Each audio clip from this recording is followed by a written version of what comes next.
Thank you for joining us today for our survivorship special topic. My name is Julie Lanford, and I am the Wellness Director at Cancer Services. We are a cancer support nonprofit located in Winston-Salem, North Carolina.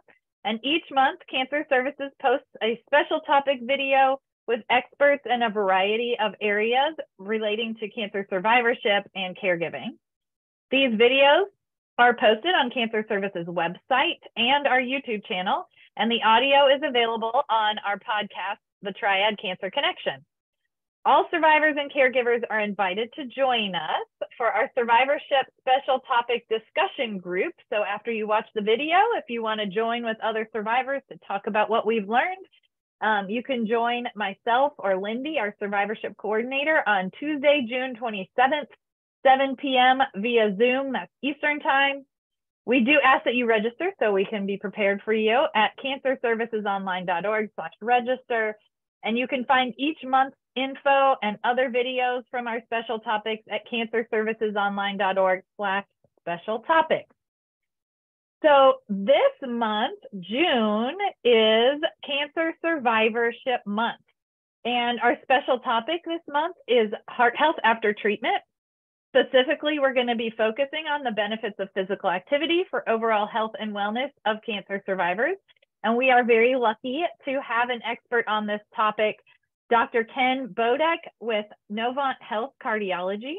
I've been told he is a cardio oncologist or a cardiac specialist for cancer survivors. I'm sure he can tell us more about that. So, Dr. Bodek, you're up.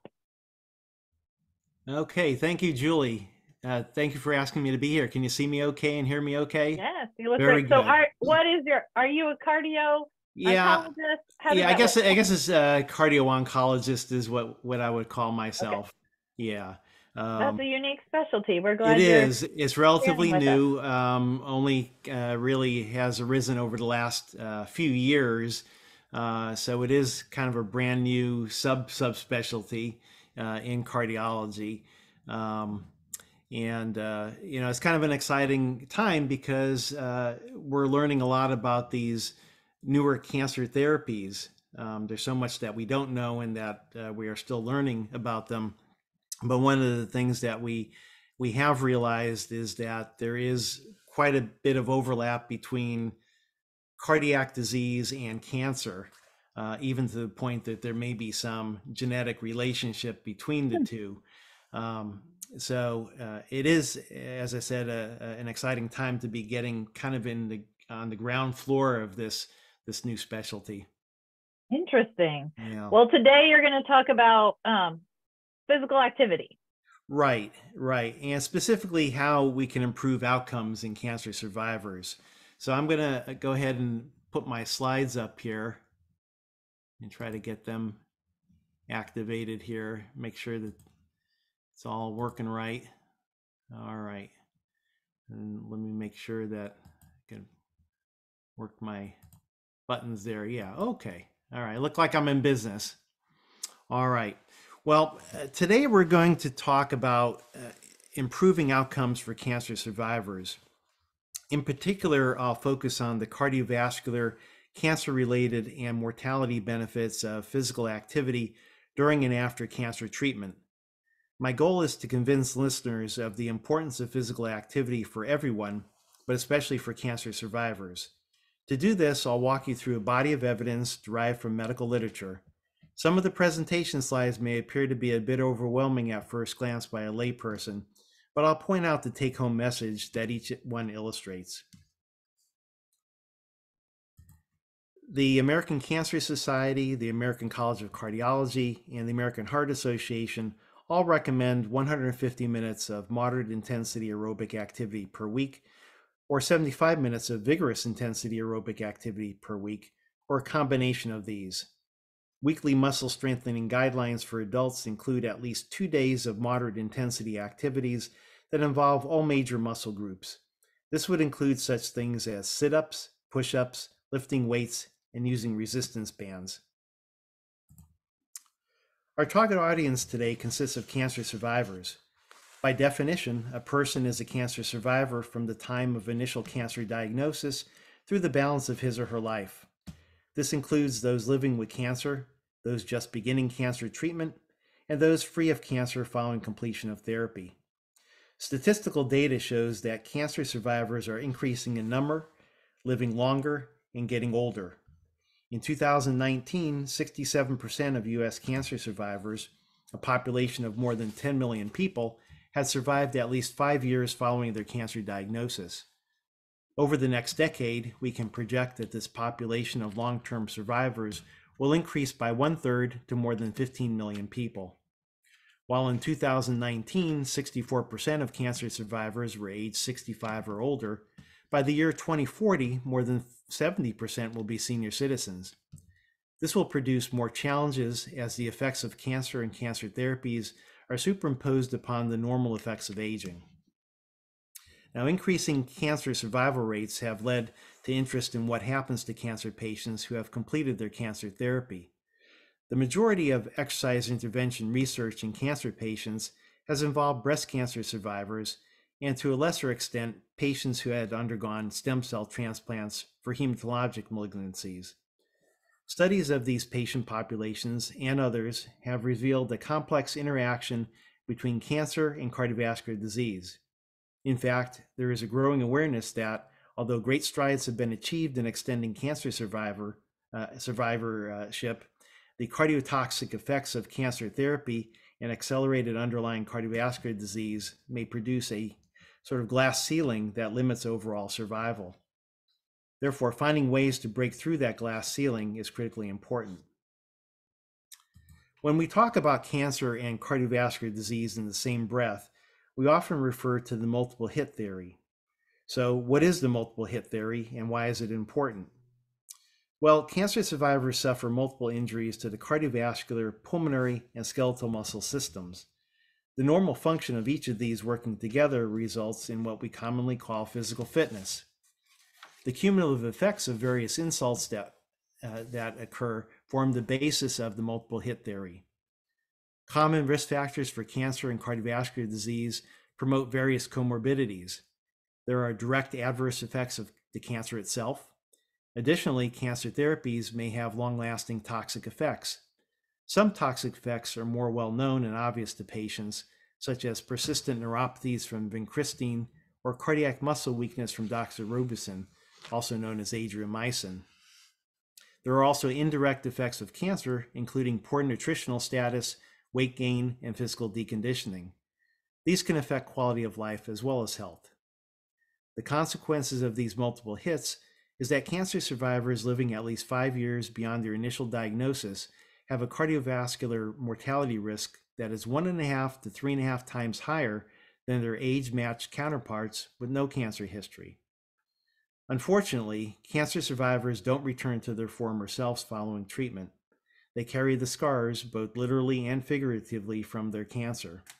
As a result, they are physiologically older than their chronologic age, and this has important consequences for them. A 2012 study in the Journal of Clinical Oncology described the effect of cancer therapy on cardiorespiratory function. An interesting fact here is that researchers from NASA also contributed to this study. NASA scientists have an interest in preventing declines in cardiopulmonary reserve during extended spaceflight by their astronauts. Physical deconditioning typically occurs during prolonged weightlessness. It turns out that their expertise is also applicable to the study of cancer patients. This study demonstrated a significant physiologic aging effect of cancer and cancer therapy. Cardiorespiratory function and reserve rely on the interworking of cardiac, pulmonary, and musculoskeletal systems. In this study, 248 women with breast cancer underwent cardiopulmonary exercise testing to determine something called peak VO2, which is a reproducible objective measure of cardiorespiratory fitness. These women were divided into 4 groups. For non-metastatic disease, the groups consisted of the before treatment group, the during treatment group, and the after treatment group. Those women with metastatic breast cancer who continued to receive treatment for their cancer comprised the ongoing treatment group. As you can see in the figure, peak VO2, which is a measure of cardiorespiratory fitness in these 4 study cohorts, were compared to age and sex-matched predicted values. On average, peak VO2 was 27% less in the breast cancer patients than in age-matched sedentary but otherwise healthy women without a history of breast cancer. The cancer patients had lost more than a quarter of their expected level of fitness. Now, plotting out peak VO2 versus age provides additional perspective. Looking at the figure, note that the gold line represents healthy sedentary women. The mean peak VO2 for a 40-year-old female survivor of breast cancer in this study was about the same as a 70-year-old healthy sedentary woman. Said a different way, a 40-year-old female breast cancer survivor is physiologically like a 70-year-old sedentary woman without a previous diagnosis of breast cancer. That's real sobering data, and it has very significant consequences. Now, you may think, well, that's just one study. Maybe they got it wrong. However, rather than being just an isolated finding of a single study, this cancer-related physiologic aging seems to be a universal phenomenon. Data suggesting strikingly similar findings were later described for stem cell transplant survivors. And in another breast cancer study, which combined data from 27 clinical trials and observational studies of breast cancer patients who had exercise testing pre and post treatment, mean VO2 max in these patients was compared to a population database of healthy women. The study subjects had a mean age of 52, so not too old, and they weren't terribly overweight either, as their mean BMI was 28. However, even prior to beginning adjuvant cancer therapy, VO2 max was already 17% lower in the women with breast cancer as compared to normal healthy women. This fitness gap widened further after adjuvant cancer therapy. You can see the arrows there representing the declines. When researchers divided the data from healthy women into age groups, we see that the cardiorespiratory fitness of the average 50-year-old breast cancer patient in this study was most like that of a healthy sedentary 60-year-old woman. This cancer-related premature aging process regarding functional capacity has significant effects on outcomes. Functional capacity is an important determinant of an individual's ability to work productively and hold a job, and to perform activities of daily living independently. Poor functional capacity can result in disability. The significance of these study findings, though, extends beyond functional capacity, because we know that peak VO2 is an independent predictor of both cardiovascular and all-cause mortality in a broad range of populations. So what can we do about this? Well, actually, there's a lot that we can do, and I'll try to show you here. But first, let me explain how we describe physical activity intensity. The use of METs, or metabolic equivalents, allows us to quantify exercise intensity. One MET is the amount of energy that your body uses each minute while resting quietly. A 2 MET activity, therefore, would expend twice as much energy as compared to rest. A 3 MET activity would expend 3 times that amount of energy, and so on. METs correlate with calories burned. There are free online calculators for determining the number of calories that you would expend during specific activities if you're interested. There are several online sites also that provide more general estimation of METs for various types of activity. In this slide, I've shown how brisk walking for 150 minutes per week equates to about 9 MET hours per week. So keep that figure in your head, 9 MET hours per week. As we look at this next slide, in this group of almost 1,200 adult survivors of childhood Hodgkin lymphoma that were followed for about 12 years, the incidence of cardiovascular events was reduced by half following the standard guidelines for recommended weekly exercise. That is 150 minutes of moderate aerobic activity per week. When you look at this slide, HR actually stands for hazard ratio. Think of that as risk. So if you look at this table and the graph superimposed upon it, the hazard ratio actually goes down by half as you get out to the level of about 9 MET hours per week of exercise. An Australian review of 100 studies showed that patients who exercised after receiving a cancer diagnosis actually had fewer cancer-related adverse effects and a lower risk for both cancer recurrence and mortality when compared to patients who either did not exercise or exercised minimally. And the findings are impressive. 28 to 44% reduction in cancer-specific mortality, 21 to 35% reduction in cancer recurrence, 25 to 48% reduction in mortality from any cause. In fact, if exercise were a medication, it would undoubtedly be regarded as a wonder drug. So, why do so few cancer survivors have this information? I think the explanation may lie in the fact that the most overlooked solutions are often the simplest. I guess it's human nature. That's why we often must remind ourselves, keep it simple, stupid. But there's another confounding factor. It's hard to exercise when you have cancer. It's really hard during active cancer treatment. And for some individuals, achieving 150 minutes of moderate aerobic activity each week is just not realistic. But that seems to be okay too. Less is okay, and I'm going to show you this. In this 2011 study published in The Lancet, individuals who averaged only 15 minutes of moderate intensity exercise per day still had significant health benefits when compared to individuals who were inactive. This figure shows the relation between daily physical activity and reduction in all-cause mortality compared with individuals in the inactive group. In fact, when compared to individuals in the inactive group, those in the low-volume activity group had an impressive 14% reduction in all-cause mortality. This mortality benefit persisted even when adjusting for age, health status, and cardiovascular disease risk. The bottom line here is that the worst thing to do is to just sit. Over a period of 9 years, researchers followed a cohort of U.S. cancer survivors prospectively through questionnaires and interviews. Cancer survivors with higher sitting time had increased all-cause, cancer-specific, and non-cancer mortality risks.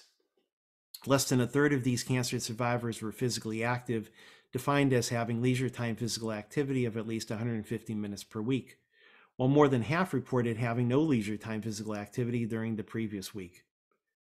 These researchers found that for each 1 hour increase in daily sitting, there was a 7% increase in all-cause mortality, 9% increase in cancer mortality, and 5% increase in non-cancer mortality. Fortunately, as you can see in the figures, physical activity seemed to ameliorate the effect of prolonged sitting. For people who have time constraints, such that finding opportunities for even 15 to 20 minutes of moderate intensity exercise per day is difficult, here's a study published in the December 2022 issue of Nature Medicine that may offer an alternative. Performing 2 or 3 short bursts of vigorous physical activity per day during your daily activity in non-exercisers was associated with substantially lower mortality risk. Researchers analyzed data obtained from fitness trackers by UK Biobank, which is a large medical database with health information from people across the United Kingdom. Data from over 25,000 people who did not exercise regularly were followed over the course of nearly 7 years. The average age of participants was around 60 years. Those who engaged in 1 or 2 minutes of vigorous intermittent lifestyle physical activity, also known as VILPA in this study, roughly 3 times a day, and activities would include such things as speed walking to catch a bus or rapidly climbing a set of stairs. They showed a significant reduction in the risk of dying from cardiovascular disease, cancer, and any cause compared with those who did not have vigorous spurts of activity. A median VILPA duration of around 4 minutes per day, equivalent to about a half hour of vigorous intensity physical activity per week, corresponded to reduction in cardiovascular mortality risk by nearly a third. So a little goes a long way. We can clearly see that physical activity has long-term mortality benefits. However, physical activity also has more immediate benefits for cancer patients. Cancer survivors often suffer from chronic fatigue. In fact, fatigue is the most reported persistent effect of cancer therapy, more than nausea, more than depression, and more than pain. It's present in about 80% of cancer survivors, and it doesn't seem to matter whether the cancer treatment consisted of radiation therapy, chemotherapy, or a combination of both. Sadly, many patients suffer persistent fatigue for years beyond their initial cancer diagnosis and completion of cancer therapy. While patients may have expectations that their fatigue will improve following completion of their treatment, This was not the case in about a third of patients, a significant number of whom reported persistent fatigue on serial follow-up questionnaires 5 years and even a decade after their initial cancer diagnosis. Furthermore, we know that cancer-related functional impairment negatively impacts quality of life, the ability to work and earn a living, and the ability to perform activities of daily living independently. Pooled data from this meta-analysis of 14 randomized controlled study trials involving more than 700 breast cancer patients favored exercise as effective therapy for reducing cancer-related fatigue. In addition to reducing fatigue, some other potential benefits of regular exercise include lessening of depression and anxiety, improving sleep quality, helping to achieve and maintain a good body weight, improving one's overall quality of life, and strengthening the immune system. Parenthetically, this effect on the immune system may be very important in suppressing cancer. Dr. Jessica Scott at Memorial Sloan Kettering Cancer Center in New York City led a study which evaluated the optimal timing of exercise intervention when initiating adjuvant chemotherapy in breast cancer patients. She and her collaborators randomized 158 inactive women with breast cancer prior to chemotherapy into 4 groups. In addition to a usual care group, there were 3 exercise intervention groups. One group received 14 to 20 weeks of exercise intervention 3 days a week concurrent with their chemotherapy. For another group, the 14 to 20 weeks of exercise intervention began upon completion of the chemotherapy. The third group attended exercise sessions both during chemotherapy and afterwards for a total of 28 to 40 weeks. Subjects underwent cardiopulmonary exercise testing for determination of VO2 at baseline, again immediately after completing chemotherapy, and then 2 to 3 weeks later. At baseline, cardiorespiratory fitness was below the norm for all patients, which is consistent with multiple other studies of cancer patients. The usual care group in this study further lost ground with an additional decline in peak VO2. Each of the exercise intervention groups, however, experienced improvement in peak VO2. The VO2 gain was about the same whether exercise intervention occurred during or after chemotherapy. However, the greatest gain was in the group that exercised both during chemotherapy and for the 14 to 20 weeks afterwards. This and other studies have shown that exercise intervention is not only safe but also beneficial in reducing the decline in cardiorespiratory fitness that is seen early after cancer diagnosis. Now, I acknowledged earlier that regular exercise or even maintaining a beneficial level of physical activity is hard when you have cancer. Exercise must be individualized, of course, and it would depend upon physical limitations imposed by cancer, cancer surgery, age, and other comorbidities such as arthritis, back problems, and if there was a history of lung resection for cancer, reduced functional lung capacity. So there really is no one-size-fits-all approach. Another study that demonstrated an early mitigating effect of exercise intervention in patients who were scheduled to receive chemotherapy for cancer was the ACT trial. One of the interesting things reported in ACT, which included patients with breast, testicular, and colon cancer, is not just the outcome, rather it's the reasons given by those who were eligible to participate in the trial but ultimately declined. This may help us to identify potential barriers to participation in a cancer rehab program. Out of a pool of 502 eligible individuals, 130 individuals, or about 25% of the group, declined. The majority gave one of the following reasons: 1, travel distance; 2, time constraints; and 3, feeling too stressed, essentially being overwhelmed. Similar reasons were given by 23 initial participants who later dropped out of the trial. Appointments for doctor's visits, chemotherapy infusions, radiation therapy, imaging scans, etc., filled the calendar of actively treated cancer patients, consuming both time and energy. Patients are left feeling emotionally drained and physically tired. Psychological inertia sets in. We need to find creative ways to reduce barriers, present helpful information, and to provide opportunities regarding physical activity after a cancer diagnosis. I presented here what I believe to be an under-recognized but vitally important topic for discussion by cancer survivors, their friends and families, and their healthcare providers. We've reviewed ample evidence that whether it means less sitting, more leisure time physical activity, or some formal exercise intervention, a program of increased physical activity provides a huge benefit to cancer survivors. This benefit manifests both early and late, even years later. Quality of life can be better maintained. The risk for late development of cardiovascular disease events and recurrence of cancer can be reduced. Functional disability can be prevented.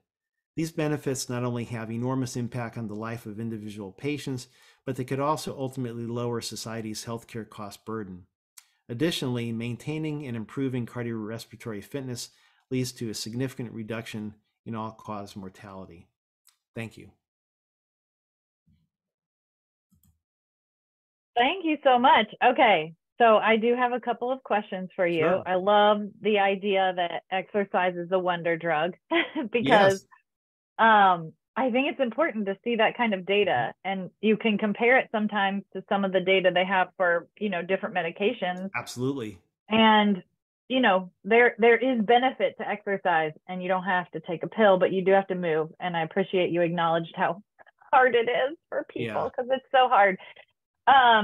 I was thinking about, so one of the studies you talked about, did they literally exercise while receiving their chemo? Is that Uh, the well, concurrent concurrent? in the period that they were Okay, receiving their I see. chemotherapy. So Yeah. that would be like someone who's going to whatever chemo once a Yeah. week, and they Yes, are exactly. actively being Right. intentional about their physical activity. That is correct. Yes. Okay, perfect. Now, by the way, you raise an interesting uh, question about how we provide that opportunity to patients. Um, Patients who are receiving chemotherapy, they spend a lot of time in the infusion centers, Yep. and that's you could use some otherwise unproductive time in educating people, providing them with some feedback or some review of fitness trackers. It is an opportunity to interact with someone who is advising them, is kind of their coach in such things. Well, And I was thinking, just walk around the hallways with your chemo pole. well, that too.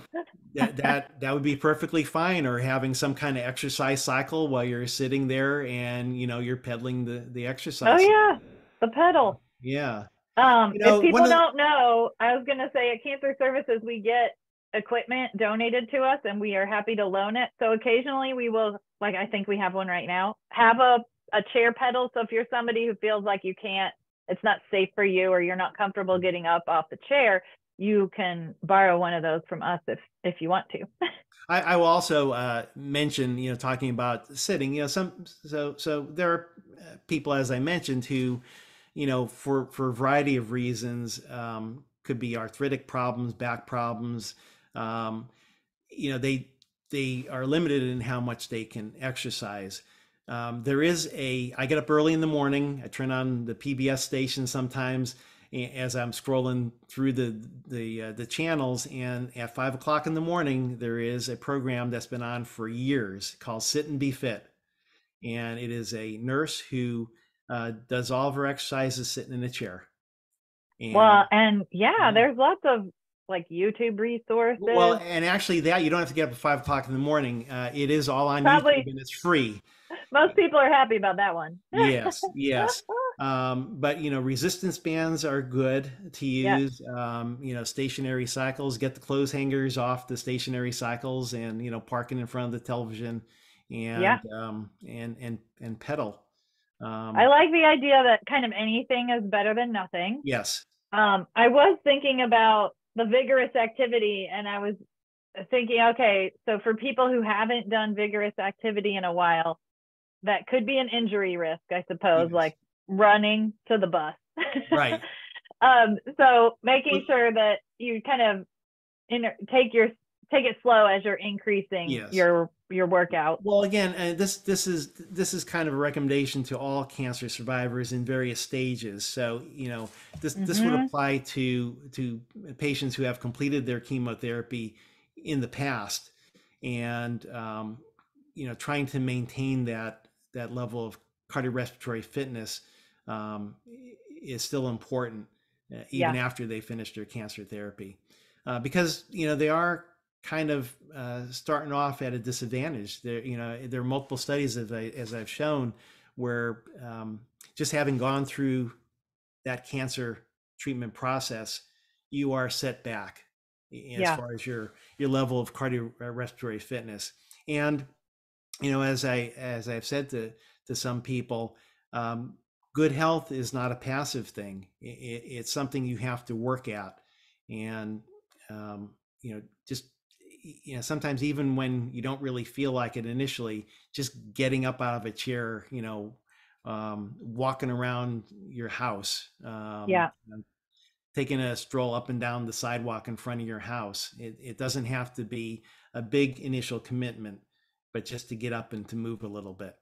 Yeah. And I think it's good for people in treatment to hear, like, that's a way you can help sort of try to maintain your cardiovascular fitness Yeah. so that you don't end up at the end of treatment maybe as bad off as you would if you didn't do anything. And it Similar also, maybe to like exercising during yeah, pregnancy, so that by yeah, the time you're in recovery phase, you've maintained something, even if it's not exactly everything you had before. right. Well, and also the physical activity helps patients even tolerate their treatment. We talked about the fatigue, which is almost universal in cancer survivors, and getting up and moving around, getting a little physical activity, that can lessen the degree of fatigue. And actually, there are other slides that I had. Even yoga can help. There was a study that showed that even doing yoga can reduce fatigue. So this makes the treatment more tolerable. And I know that in our community, we have free yoga classes. Both Novant and Atrium Hmm. offer them to anybody who wants to come. And there's in-person yoga and virtual yoga, and they make them chair yoga. So there's almost no excuse to Right, not do yoga. right. Okay, a couple other questions that I have. So, for a lot of people who maybe were active, then they get treatment, depending on how intense their treatment was. They didn't exercise, they couldn't exercise. They come to the end of treatment. You can't just go back to the level of exercise you did before because your body's not in that place. Do you have recommendations on how people start, or what are options for people who feel like, okay, I don't even know where to start because where I left off, I can't do anymore, and I Yeah, don't know what else there is? yeah. I think the best place to start is with walking, because walking is easy. You can set your own pace, as long as you're walking in a safe place. You have stable footing. Yeah, it's a low risk kind of exercise. You're not likely to hurt yourself. Right. So I think walking is probably the best way to start, and then you gradually build up your tolerance. Pick up your pace. I think fitness trackers have a use. I the whole 10,000 steps a day movement, um, that was actually started off as a publicity sort of thing. It was an advertising slogan. This Japanese company promoted their pedometer um, at around the time of the Tokyo Olympics back in the 1960s, and they marketed Oh this, my and it gosh. was like, go get, go out there It's and from the take 10,000. 60s? Yeah, I can't believe that. well, it Okay. was mechanical at that time. It Yeah, wasn't digital that we have right. now. It actually looked like a pocket watch with a pendulum, and it used to swing, and that's how Yeah. it used to log your steps. But that's all started off just as an advertisement slogan. By serendipity, I guess, it turned out that 10,000 steps was a good goal. And, ordinarily, if you wear a step tracker, ordinary daily activities usually gets you to 3 or 4,000 steps for most folks. When you do that 150 minutes of moderate aerobic activity a week, a week, that translates to another 5,000 steps or so. So that gets you pretty close to the 10,000 steps a day. But Yeah. one of the things to keep in mind with this, just looking at your steps, is that all steps are not equal. So, I have a little dog, and we go out for a walk, and there's a lot of starting and stopping. It's activity, it's steps. It's not necessarily the same as walking vigorously up and down hills. So there are studies that have shown that in order to get the most benefit out of your steps, that you ought to have a pace that's about 100 steps per minute. Hmm. So 100 steps a minute is a brisk walk, and Okay. that gets you to about the 3 miles an hour rate of walking. Gotcha. Okay. Yeah, Yeah, which is a little brisk, I'll it say is a that. little brisk. So, but it's aspirational. This is If you have short aspirational. legs, it's even brisker. Right. Yeah. Right. For a little dog, it's short. Short legs is tough. But Know that Novant has a cancer wellness program, which is they do. sort of like a cardiac rehab. I know the Right. Live Strong at the YMCA, which is offered at a lot of the branches, is an opportunity for people to try out different things, but really walking, yoga, Hmm. anything you can do online. We have a Move More program, which is virtually delivered. So I encourage people to just figure Yeah. out what the something is they want to start with. But Right. let's say, like, from a cardio oncology standpoint, are like, when would somebody need to see you? Well, sometimes I'm already seeing patients because of the overlap between cardiovascular disease and cancer. So, patients who have cancer as a group, they tend to have more hypertension, for example. So I may be already seeing such people. Um, we certainly want to uh, address their cardiovascular risk factors, um, because that also has impact on how well they do as cancer patients. So, keeping the diabetes under control, keeping the hypertension under control, those are all very important. And frankly, sometimes those things kind of get left by the wayside when people get so focused on the cancer and treating the cancer. And so there's less visits perhaps to the primary care doctor, to the endocrinologist, to the cardiologist, and blood pressure tends to get less well controlled, and the blood sugar level goes up. Um, there are cancer therapies now that do have significant potential cardiac toxicities, and so the oncologists are becoming more aware of this as we learn more about these newer cancer therapies. There's a big learning curve on what these things do to people, either short term or long term. So we are still learning a lot about these things, but certainly if So would patients had somebody, symptoms, yeah, okay, I mean, if they were developing symptoms of chest pain when they were exercising, that would certainly be something that would need to be looked at. okay. And if their blood pressure's high, or it seems like it's uncontrolled, I guess, Yeah, then they could either, I guess they should contact their primary care or their yeah, oncologist, depending right. on if they're Those are probably the people in they're treatment, seeing. or, Yeah, and then they might refer to you if it's right, necessary. Okay. right, right. But again, regular exercise is also a treatment for hypertension, so that can improve blood pressure control and diabetes. Right. So it really is the wonder drug that's not a drug. Yeah. You put exercise with fruits and vegetables, and there you Right, go. right, right. Well, this is super helpful, and I'm grateful that you joined us today and shared all this really great information. Is there any last things before I cut you off here, that you want Um, to share with people that they need to know? um, I would just say that they ought to, seek out other cancer survivors, in the groups that you had mentioned. Um, one thing that is increasing in popularity, it's not necessarily linked to cancer or cancer survivors. So many people that I see in my office are getting involved with pickleball. Yeah, that's true. It is very popular, even Yes. among younger people. Yes, but the thing is that you don't have to be young and necessarily in the finest shape to get involved with pickleball.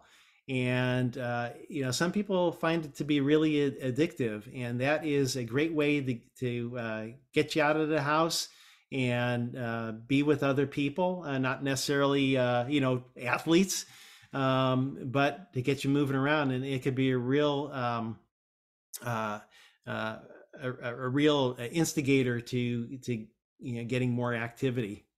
Yeah, the social Yeah, aspect is really yeah, yeah, helpful for a lot of people. yeah, yeah. Because the old thing is exercise is boring, so I have to try to More jazz it up fun a with a little bit. group or a Right, game. right, exactly. Yeah. Well, that's awesome. Let me just remind people that if you are interested in talking about this with others, speaking of social, I would be happy to have you join us for our special topic discussion group in June, Tuesday, June 27th at 7 p.m. And you can find information and register for that at cancerservicesonline.org/register. If you want to check out any of our previous topics, you can go to cancerservicesonline.org/special topic and find all of our survivorship topics there. We thank you for joining us today. Thank you, Dr. Bodek, for your information. Be sure to stay updated on our survivor programs by checking our Cancer Services website, get on our email newsletter and our social media channels. And we hope you have a great day. Go out there and get your walk. Thank you, Julie. Take care. All right, you take care.